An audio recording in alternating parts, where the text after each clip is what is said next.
Hi everyone, welcome back to my channel. তো পেছনের ব্যাকগ্রাউন্ডটা দেখে নিশ্চয়ই বুঝতে পারছো এটা কোথায়।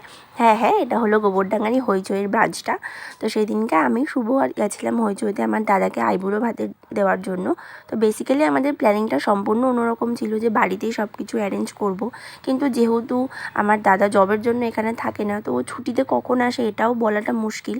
তো সেদিন হঠাৎ করে ও দুদিনের জন্য বাড়িতে এসেছিলো, তো আমরা সেইভাবেই প্ল্যানিং করে হইচইতে এটা অ্যারেঞ্জ করেছিলাম। তো যেহেতু রাতের বেলায় এটা অ্যারেঞ্জ করেছিলাম আমরা, তো আমাদের থালিটা আসতে অনেকটাই টাইম লাগছিলো বলে আমরা একটা অর্ডার করেছিলাম, একটা ডিশ। এর নাম আমি জানি না, বাট এটা একটা প্রনের কোনো একটা আইটেম ছিল, টেস্টি ছিল ভালোই। ডিশটা আমাদের হইচইতেই একটা দাদা আমাদের সাজেস্ট করেছিল, যেহেতু আমাদের দুজনেই ঠান্ডা লেগেছিলো, তো ভেবেছিলাম ওটা একটু ট্যাঙ্গি টাইপের হবে। আমাদের ওরা সাজেস্ট করলো বলেই খেয়েছিলাম। হ্যাঁ, টেস্টি ছিল ভালোই। তো যাই হোক, তারপর দেখো অনেকক্ষণ বসে থাকার পর থালিটা রেডি করে দিয়ে গেছিলো। আর এখানে আমরা ফুল নিয়ে গেছিলাম একটু ডেকোরেশনের জন্য। তো ওখানকারই একটা দাদা একটু হেল্প করছিল, আর শুভ দুজনে মিলে ডেকোরেশনটা করছিল আর কি। তো ডেকোরেশন হয়ে যাওয়ার পর এবার তোমাদের আইটেমগুলো বলি কী কী ছিল।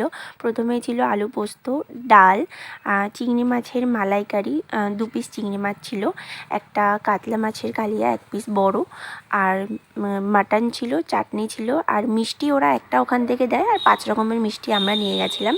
আর ছিল ভাত, পোলাও, 5 রকমের ভাজা, স্যালাড আর পাঁপড়। তো ডেকোরেশনটা জানিও কেমন লাগছে। দাদাটা আর শুভ দুজনে মিলে হেল্প করেছিল। তো প্ল্যানিংটা ছিল আমার আরও একটা ভাইও যেত, কিন্তু ওর একটু কাজের জন্য ও আর আসতে পারিনি। তো আমরা 3 জনেই গেছিলাম। আর এই যে আমার দাদা, আর কদিন পরেই যার বিয়ের সানাই বাজবে।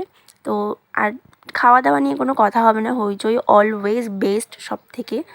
তো দাদার জন্য ওই থালিটা অর্ডার করা হয়েছিল। থালিটা এর আগেও আমি 2-3 বার নিয়েছি। তো থালিটা সত্যিই খুব ভালো, মানে প্রত্যেকটা আইটেম সেরা একদম। মাটনও নিতে পারো তোমরা, চাইলে চিকেনও নিতে পারো, বাট যেদিনকেই নেবে ওটা সকালবেলা অর্ডার দিতে হয়। আর আমরা দুজনের জন্য নিয়েছিলাম মাটন বিরিয়ানি। আর অবশ্যই দাদার ওখান থেকেও আমরা টেস্ট করেছিলাম সব কটা। খাবার দাবার তো বললামই আমি, সব কটাই ভালো।